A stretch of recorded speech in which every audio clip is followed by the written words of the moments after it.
Recording. Yes.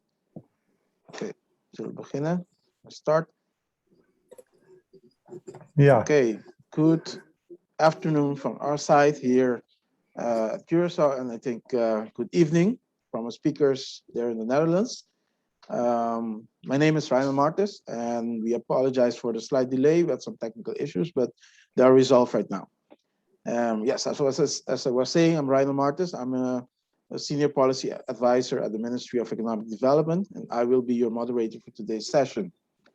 This morning, we had some interesting sessions regarding cooperation with Europe, funding opportunities for OCTs, and also more information on the Resilience, Sustainability, Energy, and Marine Biodiversity Program, shortly called RESAMBIT. This afternoon, as we kick off the day 2 of our EU week, we will continue with an interesting session regarding the ERASMUS Plus program and the possibilities of adult education. Just for your information, there's a parallel session going on also regarding vocational education, but this session is specifically geared towards adult education. Our speakers for today are Mr. Peter van Deursen and Ms. Jo Fond Lam. Just a kind reminder, as a participant of the EU Week, you're able to collect an open badge for your participation in the session and all the sessions during the EU Funds Week. After completion of the session, you're able to collect your badge. We will put more information on the use of the badge and the corresponding link directly in our chat box, so you can also get back to this info. Before we start, please remember, if you have any question, please post these in the chat box, and we will try to answer them as best as we can. Okay, ladies and gentlemen, dear valued participants, our first speaker today is Mr. Peter van Deursen. Mr. Peter van Deursen, please go ahead. Thank you very much, Reinel, for this introduction. Yeah, it's in the evening here, so nice to meet you. I see a lot of people. Maybe some of them we met last year when we did a similar session. Then we did it in Dutch. Now we do it in English. We have wrote both things that we can do. If you have any questions, then you can also ask them in Dutch language or in English language. My colleague Jo Fond is also here, and she will introduce herself a little bit to you. Okay, hi, good morning, everybody. It's like Peter said, it's evening in the Netherlands, and I'm very pleased to give this presentation together with my colleague. I am a coordinator of the adult education sector at ERASMUS+, and we will tell you what the opportunities are for cooperation for adult education. I will start our presentation with a short video. I hope I can send it to you, or I can share it. I'll share my screen first, and we will see if it will work. Yes, Ms. Lam, you can start sharing your screen, and we will check if the video is playing accordingly. Does it work? We are not seeing your screen. If you can start sharing the screen first, yes. Okay, I have to reschedule my sharing.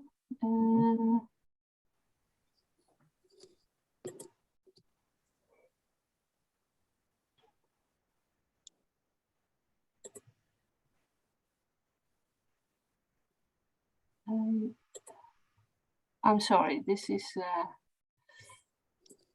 No worries. I don't get why I don't get my screen. Sorry for this delay. Yeah. On the bottom of the Zoom interface, you can you see the share screen button. You have it? Yes, I have it. Yes. But I've lost. Okay, let's do it again. Yes.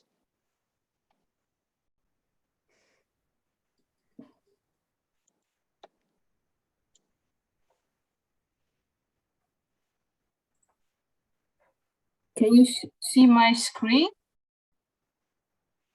No, we are not seeing it yet.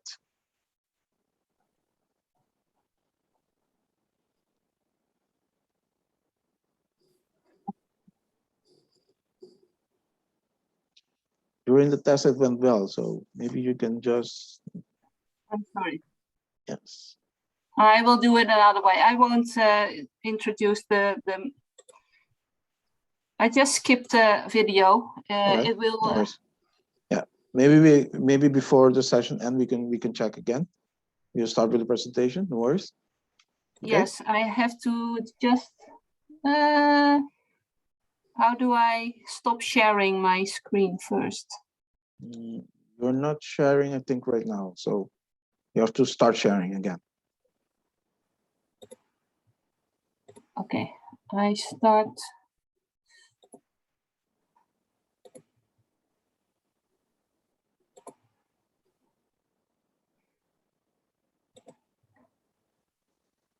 Can you see my screen now? No, not yet. Okay, not yet. Now. Yes. Okay. All right. We will skip this and we will go on. Yes, we can check maybe later on. All right, no worries. Yes. Go ahead. Thank you. Will you do the speaking? Yeah, I will take over. Yes. Okay. So, well, we have a lot of videos. We had a lot of videos prepared for you, so maybe we can show them to you because the videos speak maybe more clearly than we do. So here is already the next screen with a video. So try to start it up, your font. I'm afraid.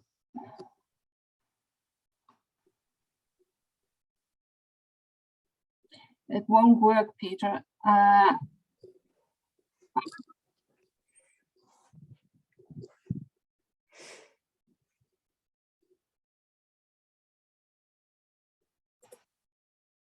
Control click is not an option. Can you see this? Yeah. Yes, it's playing, but we don't have audio right now.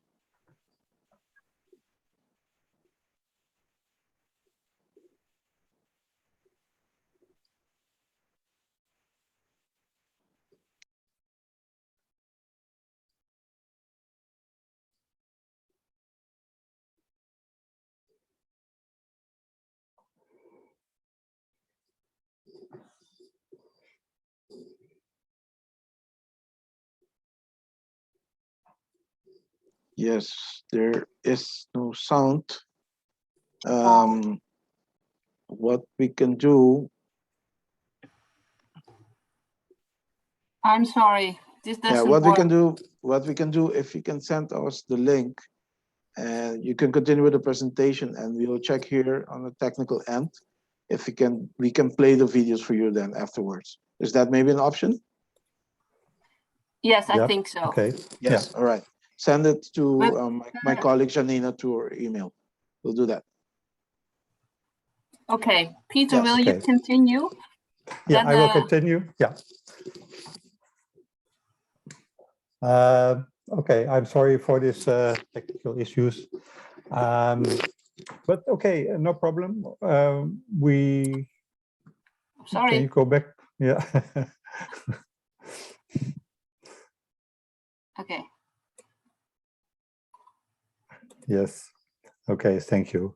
Okay, so why are you here? You are here to learn something about adult education in Erasmus Plus program, and we are here to tell you something about this. And so the first thing, very important thing that we wanted to talk to you about is okay, what is exactly adult education in the Erasmus Plus sector, and what are adult learners. And first thing, this slide gives some important aspects of this. First thing is that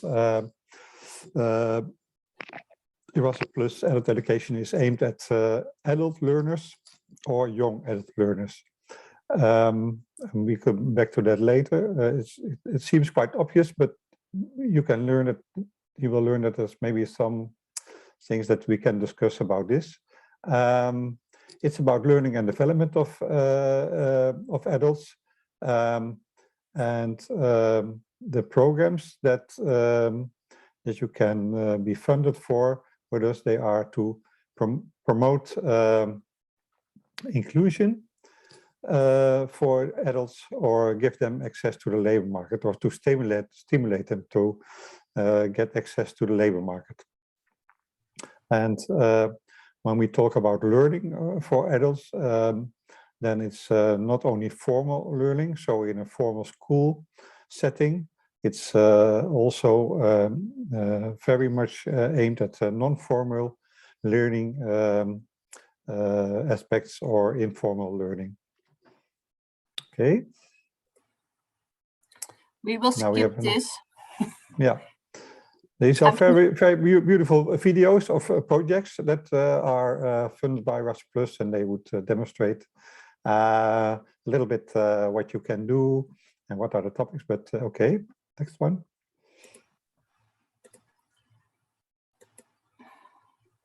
Okay, and in the video that you saw without the sound, also already these four priorities of Erasmus were demonstrated, and okay, the first one is inclusion and diversity. Well, you can read it here. It's reaching out to all participants and fostering inclusive approaches for mobility and cooperation activities. So this is a very important one, especially, of course, for the sector of adult education, because well, it's almost unthinkable that when you apply for an adult education funding, that there is no aspect of inclusion and diversity in your project proposal. Because we are, yeah, so to speak, we in adult education, we are talking about, say, vulnerable adults. Adults in that not participate in society as they would like to, and they have barriers to be included. So inclusion is a very obvious relation to the adult education program of Erasmus+. Another priority is green Erasmus, and this is about sustainability and climate action and the promotion of the use of green travel. So green travel, well, that might be that you travel by train, or as that you compensate maybe, or when you have to fly, that you compensate your flight. Some issues like that, but it could also be the content of your project proposal could be to work on a greener, more sustainable world. And also in your project proposals, you can aim at more greener options. For example, more digital meetings and a balance between digital meetings and face-to-face meetings. So this is all what falls under green here. And okay, digital. Well, the world is becoming more digital, so digital learning is, of course, an important part of that. So this also the digitalization, for example, for people who are not really able or not really good in working with digital media, such as computers or laptops or phones. But it's also here on when you have a project, can you find a balance between digital meetings and face-to-face meetings, what I already mentioned also with Green Erasmus. And then the last one is active participation. So active participations of citizens, and to let them participate in a democratic life and civil engagement. So there's an activation goal of Erasmus Plus too.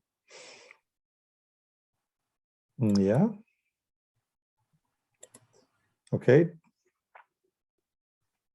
So as you can see, Erasmus Plus, we are now in the program 2021-2027. So this is already the second year of the program. And in the 7 years of the program, you can see that it's more future oriented. Well, I tried to mention something in the slide before. So future oriented, that is aimed at the goals that were mentioned, and to give a real contribution to the challenges that are in Europe and in the world, that they are today, and the problems that arise there. More inclusive.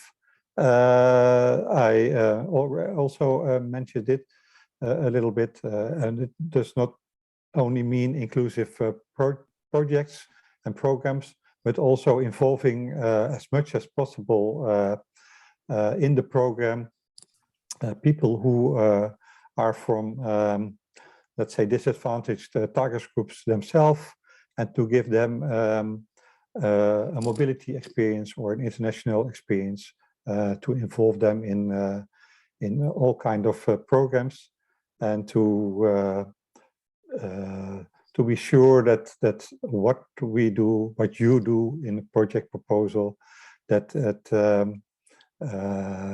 it comes to the benefit of these target groups, and that they are involved in it somehow. More accessible. That means we aim at a more easier program to apply. So when you apply that, it should not be so difficult to do a project proposal, but also in the execution of a project proposal, there's now more and more.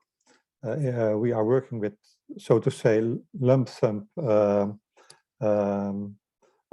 money. So that means that you get fixed money for some activities, and you don't have to care so much for your financial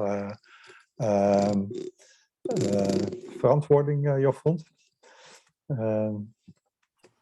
Yes, it will be with a lump sum that the financial what's the English word? Accountability. Accountability. Yes. Yes. Yeah, will be easier. Yes. So okay. So the aim is really to make the program easier for you, to make it more international possibilities, more digital, more green. So this is a little bit, and of course, not unimportant, more participants, more projects, more participants. We will have the opportunities and the money for that. So you are very welcome to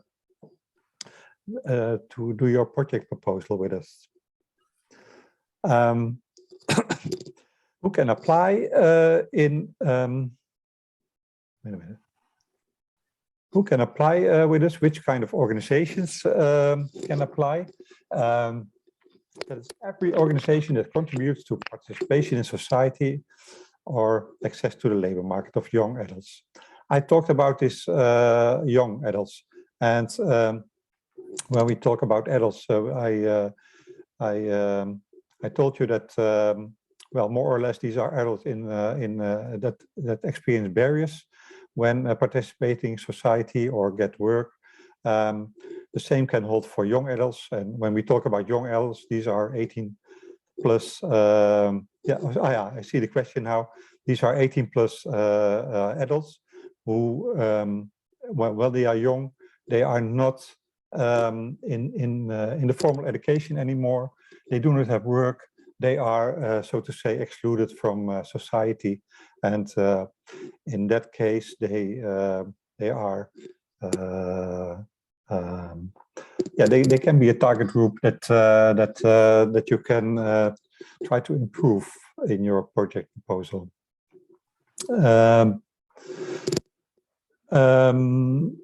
Well, an Erasmus Plus project, when you apply, it should contribute to the goals of your own organization. So that is quite logical, I would say.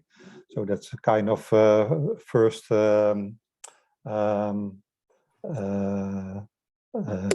first thing that you should met this point. And okay, the maximum age is 30 years. Thank you, Indra. No, there's no maximum age, because also older people. We have a lot of projects for older people, because also older people can get excluded from society because they have problems with digitalization. They have problems, social problems, or health problems, and yeah, with we have so many projects that aim at these older people to include them again, you might say, in society. I saw another question that this is about the time frame of applying. Was that what was meant? Yes, I think their time frame for applying, but Yeah. I don't know what's. It's not easier if you want to continue. Yeah, I answering will the questions, or continue, you, then we can go back to the questions. Yes. Yeah, And Angelique, will be, yeah. we will come back to this question. It's a very important question, of course. Yes, for sure. Yeah. And who can apply? Who can be involved in adult education programs? These are trainers and staff of the organization that are mentioned. These could be professionals, but also volunteers when they are when you have a relation with this organization. And that this is new in a new program. Also, adult learners can participate in mobility and cooperation projects. And again, with adult learners, we mean this specific target groups, people from the specific target groups that have difficulties, that have barriers, getting along in the society. Okay. Okay. Now it's a little bit technical words we use. I'm sorry for that, but it's not as difficult as it seems. But we, as Erasmus Plus, we talk about key action 1 and key action 2. And well, key action 1 is basically it's just individual mobility. So it means that from an organization that applies, and means that or adult learners or staff from that organization can learn and gain professional experience abroad. So a typical key action 1 individual mobility is that you go from your organization with one group to, well, another country in Europe, because it's a European program. So it means when you come from Curacao, which is the Netherlands, and you have a project approved, you should have a contact, a partner in at least one partner in a European country, let's say Belgium or Finland, and you can visit an organization in that country alone or with a group, and you can learn from that and bring what you learn back to your organization and to your country. So that's individual mobility. Key action 2, that's more, these are cooperation partnerships. And we have 2 possibilities in key action 2 in this cooperation. Well, one is called cooperation partnerships, but these are, let's say, more or less relatively bigger projects. with say at least 3, maybe 4 partners from different countries. And you might say in a cooperation partnership, you aim more or less to make an innovation in education and training in the adult education sector. In the new program, there's also a new possibility to apply in the key action 2. These are small scale partnerships. There you need only one partner from one other European country, and it's aimed at newcomers in Erasmus+. And typically what you could do, you could with 1 or maybe 2 partners in other European countries explore a topic, explore some content that you are working in, and well, try to discover what you can learn from each other, and put that in your partnership proposal. Okay. So here you see, well, some possibilities of here you see in the scheme the key H1, the two possibilities that there are. I didn't mention them before, but there are 2 possibilities. And I see a lot of interesting questions. Indra, thank you. They will be answered, of course. So the key H1, they has, when you see to the right, I start with that. This is the key A1 short-term mobility. That is the lowest threshold in Erasmus+ to apply for such a key H1 short-term mobility. It's for staff and learners, for adult education organizations to improve knowledge and skills of staff or of learners It can be a maximum of 18 months, so 1.5 years, and a minimum of a half year. And the maximum of participants is 30. Well, there's a question mark on the deadline for the first possibility to apply for such a short-term mobility project. That is February 2022. But we don't have exact dates for that yet. When you, but it will be somewhere in the spring next year. The other possibility that is for more experienced organizations who already have at least experience in the adult education sector. The mobility possibilities there are also for staff and learners from adult education organizations, also to improve knowledge and skills. Duration of such a project for accreditation 15 months. That can be extended to 24 months. And then there's a limited number of participants. Because when you are accredited, when you are an accredited organization, and I see here that it's here mentioned February 2022, but that's not correct. It will be in the autumn. The next call for accredited audience is autumn 2022, and when you apply for accreditation, well, you should contact us to talk about it. But then, when you would be approved in autumn, then you would have access to mobilities and money for guaranteed money for mobilities.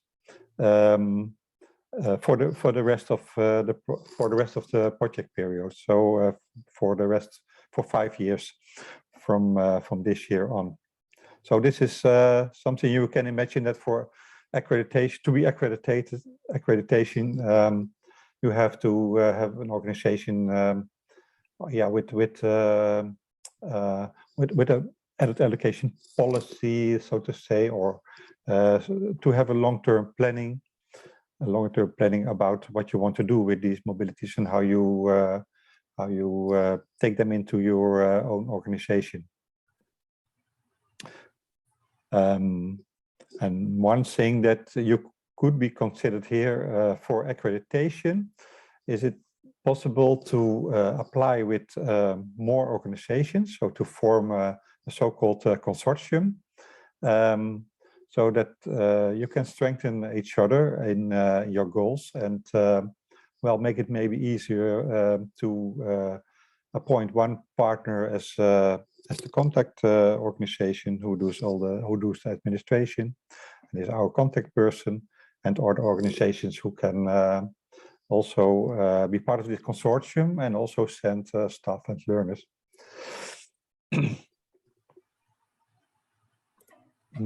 Yeah. Okay. Then for the cooperation partnerships, we mentioned these two possibilities. I start to the right again with the small scale partnerships, the most easiest possibility to apply for. What I said is especially meant for less experienced organizations, is to strengthen organization and activities. A project period is half year till 12 months. And well, there's yeah, you can apply here for two possibilities. You can apply for 30,000 euros or 60,000 euros. So that's kind of special. So you have to make a choice, which of the two will it be? And then when you write a project proposal, well, you should make a budget calculation that ends up with one of these amounts. So 30,000 is really small. Also 60,000 is for us considered well, not so big budget application. So that means that when you apply for it and you are approved with such a project, that well, basically it's not totally true, but basically you don't have to have an extensive financial reporting to us during the project. Here we are guessing that the next proposal for this will be March 2022. We just had a call last week, second call of second call of the year. So next one will be March. It's quite small scale partnerships are quite popular in the adult education sector. It's low treasure to apply for. It's good for organizations who are starting with ERASMUS Plus or who are not so experienced in ERASMUS Plus, but who want to cooperate with European partners anyway. The second that I already mentioned was these cooperation partnerships. Yeah, someone add something to the cooperation partnerships. It's mentioned that, like Peter said, it's for experience in the large organizations. About the budget, we are waiting the final program guide for next year. For the budget, it said 100,000 until 400,000, but this is the old financing method, and because we are not sure if it's really a lump sum next year, we still have to wait the final program guide. Then it should probably be three choices if it's a lump sum, and probably 20,000, 250,000, and 400,000. But we are not sure now, so we don't write it down, because otherwise we create different expectations.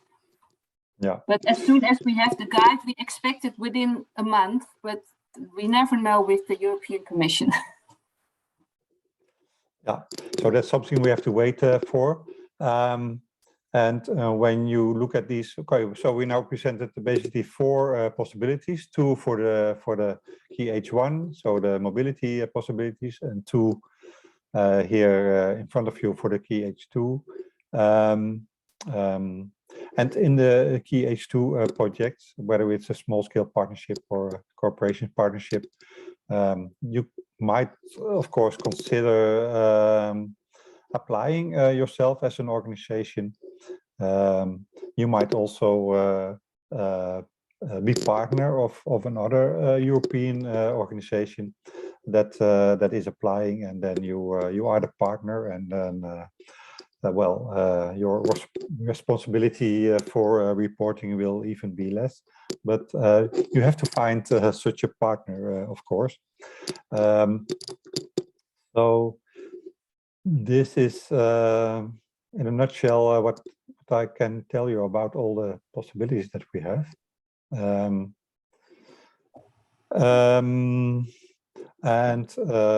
This is a slide that we often use to demonstrate to you that, well, every project basically, but also every Erasmus Plus project, of course, is about what do you want to use? What impact do you want to reach with your project?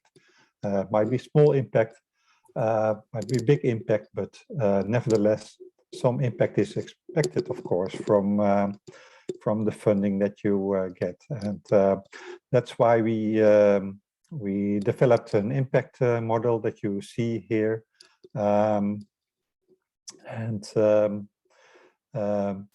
well, when you see the colored boxes, then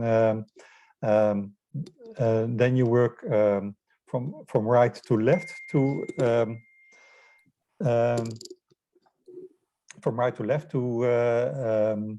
to see where you are, because you will start with an idea, and that's maybe when you look at these stairs, then you start from point 1, and this is the last box. So you start with an idea. What do you want to reach? What will you desire to reach with this project? And then you translate it into what you can expect from a program, because your impact idea might be very big. You want to change the world, or you want to have every disabled person to have a job. That's your big goal, but you won't reach it with one project, probably. So you start to make choices in that, and what can you reach under this bigger goal. When you have thought about that, you can think about, okay, what kind of products, what kind of things do I want to produce in my project proposal that contribute to these outcomes and this impact.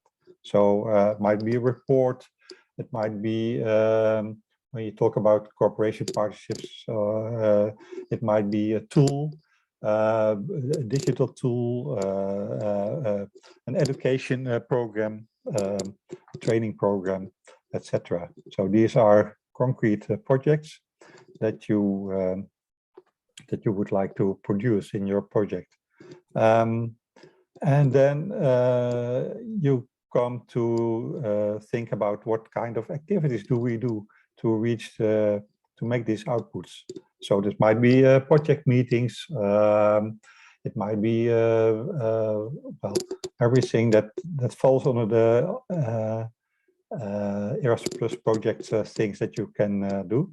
And okay, and when you got so far, you got to the inputs. Okay, what do we need for that? What kind of money? What kind of people do we need? What kind of organizations? And so, and then you come to the technical part. how you do your project proposal. So when you come to applying for some kind of ERASMUS project, some kind of action, then it might be good to look at this impact model on the website. On our website is an extensive elaboration of the impact tool with all kind of examples, questions you can ask yourself, examples, etc., etc. So yeah, so far. Okay, so this is in a nutshell Erasmus Plus program. I can imagine that you have a lot of questions. I hope you already discovered our Erasmus Plus website. It's in Dutch, unfortunately, but well, some texts are in English, but mostly it's just Dutch. Also, there's a roadmap for how to apply for a subsidy. That's yeah, that's what it is, a roadmap. So it's the steps that you have to take to apply for a grant, and well, so it helps you in that. Very important is the possibility that we offer you for tailor-made advice. We have various possibilities for that.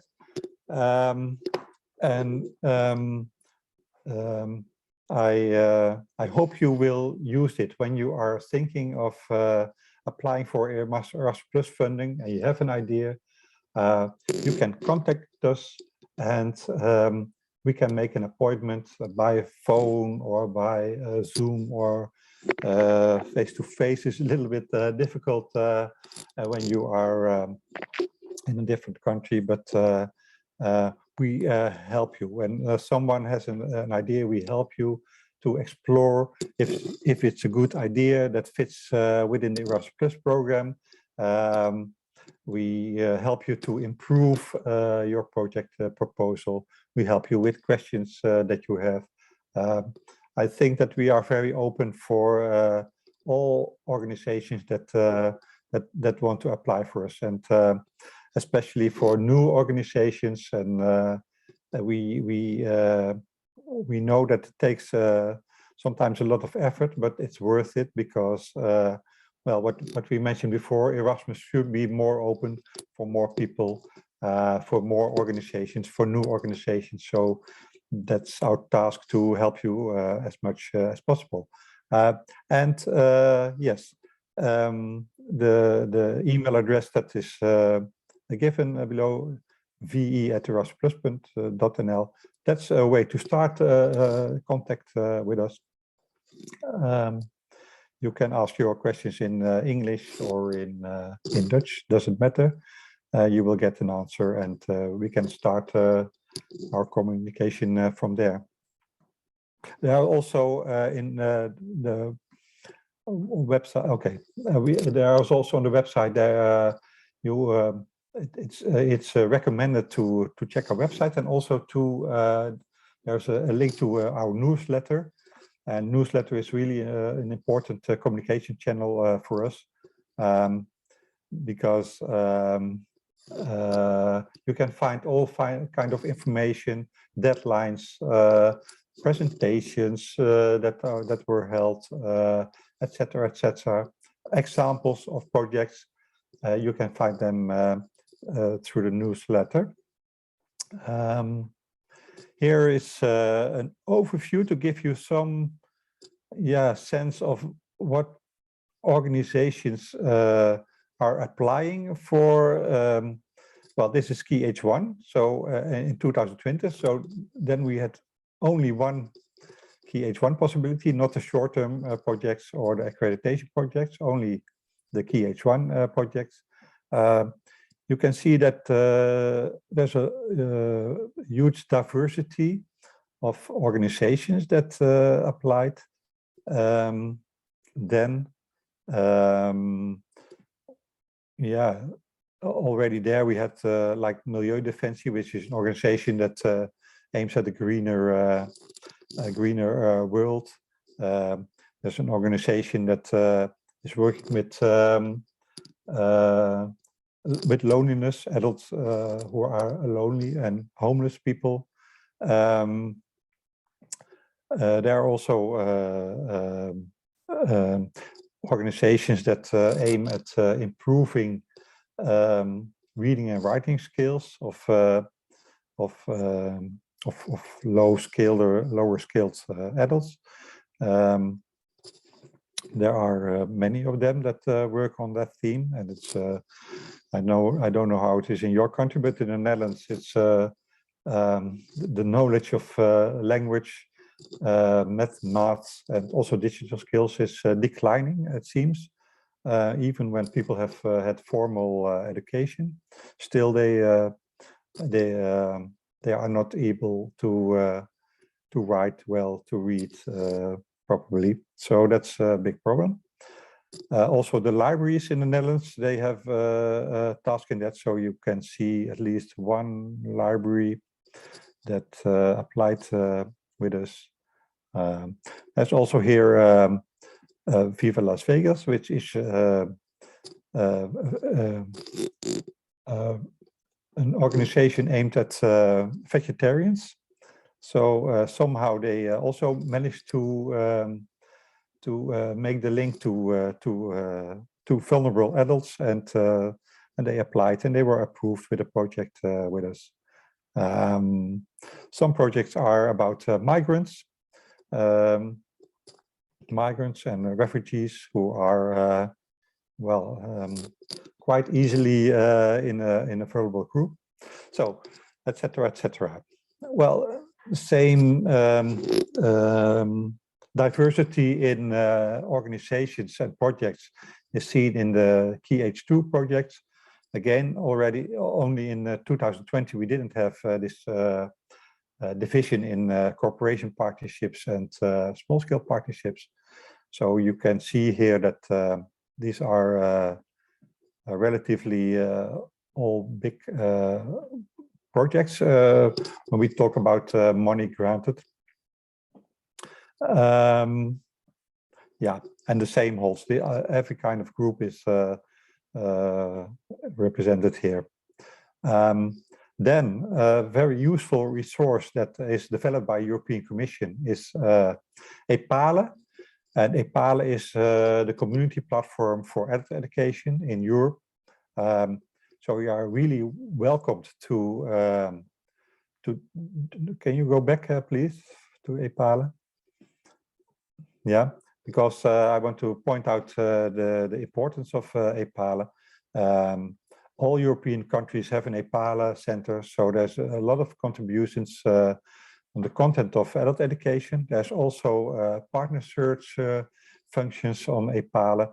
There's also there will be a digital environment, so where you can manage your project when you would have a project approved. There will come also a course catalog on EPALE. We don't know exactly when. It's not really we do not really know yet, but it will come there. So when you are really serious about adult education and ERASMUS, you cannot. Yeah, you should take EPALE serious and subscribe to it. It's very interesting, very informing, and you can learn a lot from it. Okay. So this is the Erasmus Plus space, and that is also what I mentioned, a part of EPALE, where you can manage your project. So with communication with your partner, and it's a safe environment where you can do that. Okay, so more spotlight on EPALE. It's in Dutch, but you can make a free profile, get inspired, the latest developments in adult education, share your ideas, learn from similar organizations with similar goals, etc.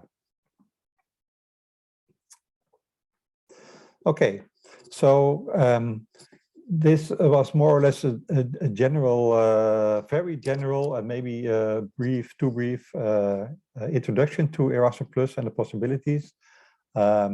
Already next week, there is another possibility. It will be in Dutch, but it's an online information session on Erasmus+. So you can hear more or less the same things that I told you today, but then in Dutch. And also there you have possibility to ask questions. Subscribe to our newsletter, because then you can see that we don't only have these information sessions, but we have dedicated sessions where you can ask advice for your project proposal, go into more depth about your project proposal, about your ideas. So that's also what you can learn from the newsletter, and also what we will inform you next week on more than we do now.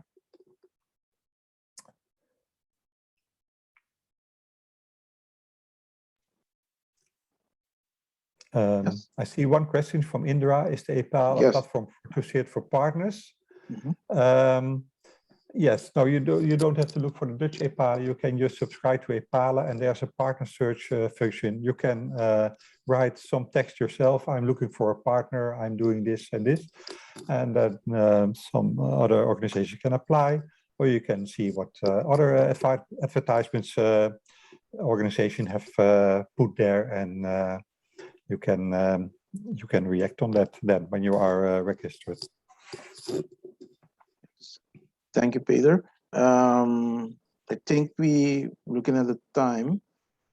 Can we? We have some questions that are still need to answer them. So with your permission, and also with Ms. Lam permission, we can go to the questions. Yes. Yeah. Okay. So I think the first one that was partially answered was for Angelique Gums on the target groups and maximum age. Maybe just to summarize, and the application time frame for applying. Yeah. Okay. Yes. For this maximum age, no, there's no maximum age. I try to explain that also older people have a data to be excluded in society. So no, there's no maximum age. Okay. And for the time frame, I mentioned in my presentation that there are 2 time frames coming up. 2 time frames. The one is for February, probably, for the Key H1 project, the small short-term projects, and the 2 Key H2 project, the cooperation partnerships and the small-scale partnerships, and they will probably be in March 2022 deadlines. Yes, thank you for that. Our next question is from Ms. Indra Hassel-Duarte. Does the adult learners have to be part of a non-formal education, or it can be anyone that wants to do an exchange and follow the training abroad? And yes, let's do with this first part. And yeah, that's a good question. Yeah. Okay. So the thing is that okay, an organization applies for a grant, let's say a mobility grant, a Key H1 grant. If this organization works directly with adult learners, and there is some kind of definition on what this means when you work with adult learners, but I won't go into depth with that, but you have then to work with some way with adult learners. So if for example, you have a non-formal school for teaching basic skills, then under some conditions, these adult learners from that learn these basic skills could be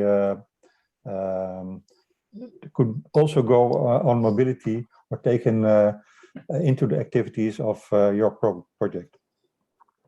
And you will get you can get funding for that too as organization to make that possible. Even when you have to make an extra effort. For example, you have to,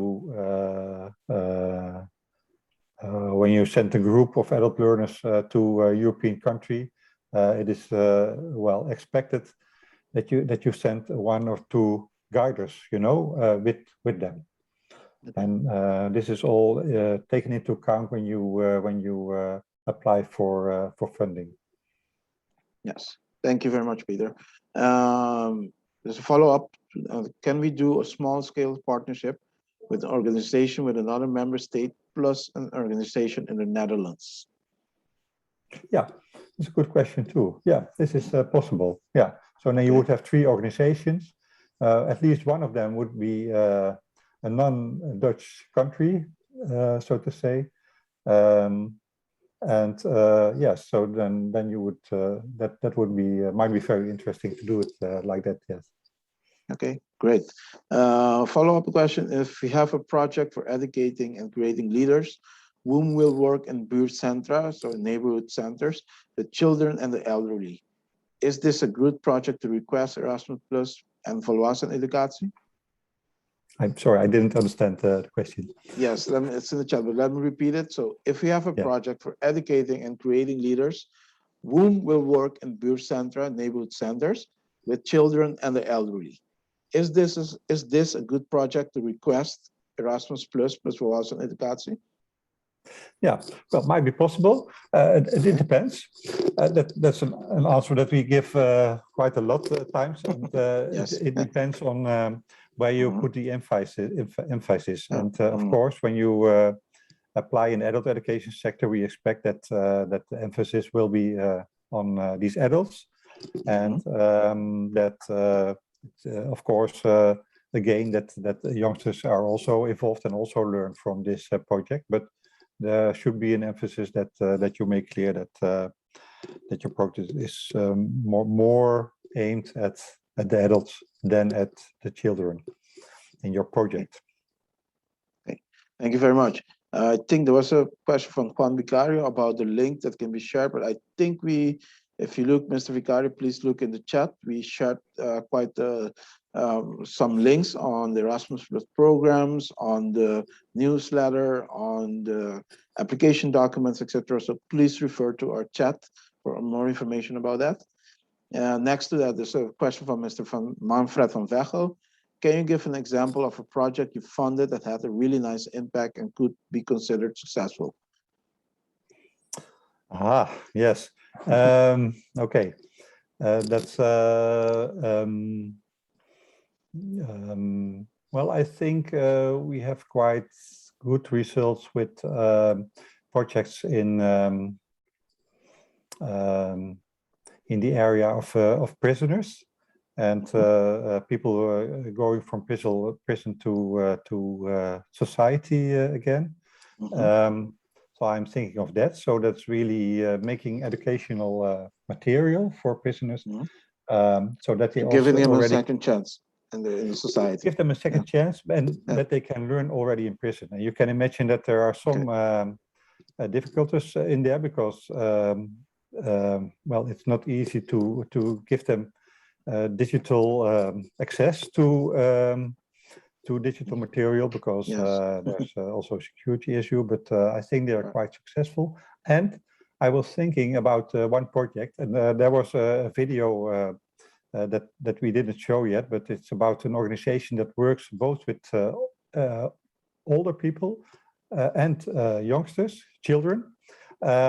It's about intergenerational learning, and they were very successful in well, using the older people to improve the situation and the thinking of the children, but of course also the other way around. So that's also a question to the question before, an answer to the question before, that such a project where older people, it's from Roma people mostly. You know, the Roma people are the travelers in Europe. They are many times in disadvantaged backgrounds, but with such a project they could reach they could improve the situation from both sides. So it was a very interesting project. Okay, thank you. There's another question from Miss Desiree. Actually, she's asking for more clarification on the process, and she's saying, if I understood correctly, for an organization to turn into a project, it has to have a partner in Europe or not be in the Netherlands. So is it possible to have a partnership with a Dutch organization? I think I tried to answer it before. Yeah. Yeah, it's possible, but not only with a Dutch partner, because then you have a Dutch project. So you have to have one European partner outside the Netherlands in your project. Okay, all right.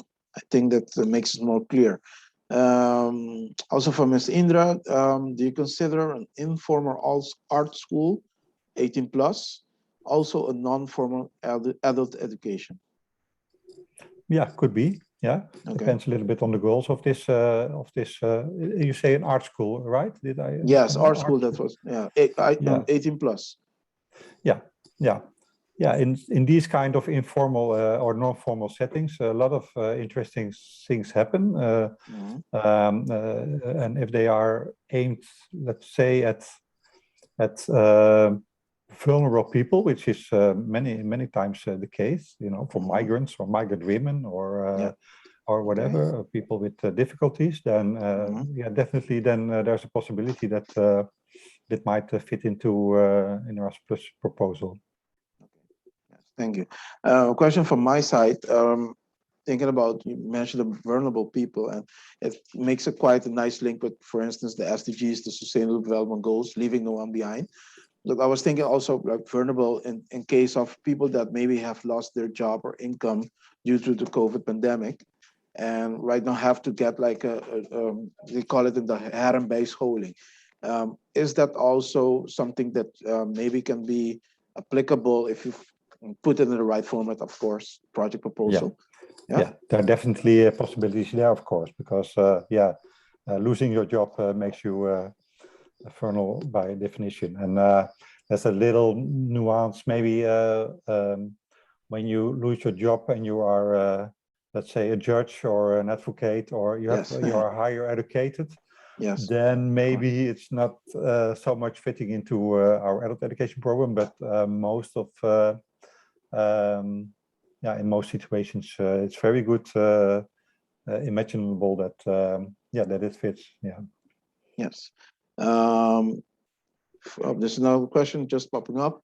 Isn't participation of people of the Caribbean in a project on the European continent already inclusion, meaning that we are far away, isolated, etc.? I'm sorry, I see the question. Isn't participation of people? Yeah, it's in the chat. So isn't participation of people of the Caribbean, I think, region in a project on the European continent already a form of inclusion, meaning that we are far away, isolated? So yeah, you are far away, and yes, you are isolated. Yes, that's a good point in that, and it's not 100% true. And not 100%, but yes, I understand your point, and I could, but it's always in the context of a project proposal, because this cannot be the only reason to apply and say we are so far away and we want money to improve that. No, there should be some content and some idea behind it, of course. Yes, of course. Very clear. So I just want to, looking at the time, it's almost 3:10, so we have 1 hour, but very, very interesting presentation. I think a lot of questions, but I think, recommend everyone to look at the links we posted in the chat, and please contact either the Erasmus Plus, either via Joe Fond Lam or Peter Deursen, and ask your questions. And I think there are a lot of things seen on the questions, and I know also the environment here, that there are, I think, opportunities for sure for Curaçao, for organizations that are doing good work for vulnerable people to maybe apply. So this session will, I think, contribute to that effort, and hopefully we'll be successful in some applications, and and make some impact, some valuable impact for the people of Curacao. I thank you very much for your presentation today. Thank you. May I ask you, thank you very much, Reynold, for giving this opportunity. And I would like to ask maybe your fund or you to put this, we have a little survey on what your experience was on this session. So maybe it can be put in the chat. We also, I don't know, we have this presentation we have sent you already, but we can present it to you where all the videos you can click on and everyone can see it. I don't know whether you want to do it or not, but our presentation is available. Yes, we will. We have the contact information from our participants because they registered for this Zoom session. So we'll send the presentation. I already pasted the links to the surveys. You see a Dutch survey and also an English survey. So please click on them and please fill in the survey also to give more feedback to Mr. Peter Deursen and also Joe Fond Lam. That's very interesting. I think there are a lot of opportunities, as also mentioned in the chat. So I think you will be hearing from us for sure. Thank you very much. We're looking forward. Yeah, we're looking forward to that. Really. Yes. Yeah. Okay. Okay. Ladies and gentlemen, thank you, Peter. Thank you, Joe Fond, and have a very nice evening there in Holland. And we'll continue with our following sessions. Thank you very much. Have a nice day. Okay, everyone. great. Okay. Thank you. Thank you. Bye-bye.